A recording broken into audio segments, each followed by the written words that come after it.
Top executives from Google Canada appeared before a parliamentary committee today. They answered questions over how the company has been testing ways it could block news content from searches if Parliament passes Bill C-18, the Online News Act.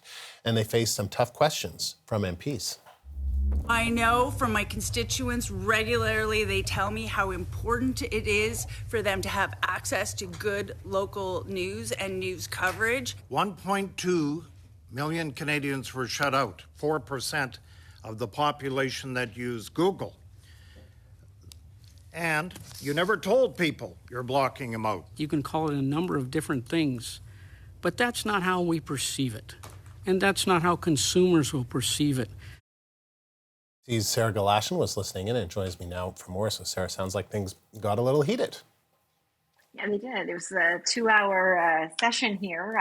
Google sort of on the hot seat. The committee members accusing Google Canada's VP of not being forthcoming. And at one point, they put her under oath, suggesting that she needed to be more forthcoming in her answers. They're calling this test that Google has done over a 5-week period of time a negotiating tactic in light of Bill C-18's C-18, which is also known as the Online News Act.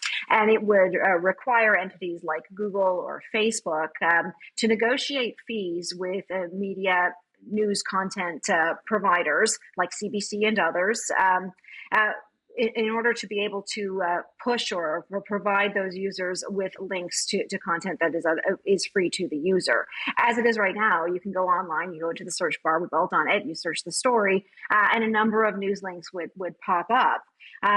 But what has happened here in the last 5 weeks, if you were using Google, if you were one of these 1.2 million Canadians who unknowingly were affected by this, the search engine has not been working the same way that it had previously. A test is what they're calling it. Google is calling it to see what the effect on consumers would be if, in fact, this bill C-18 were to pass and Google were to decide, we're not going to participate in this. We won't negotiate the fees and we won't provide the searches. That's, essentially what it would end up being like. Andrew? And so, Sarah, how did Google respond?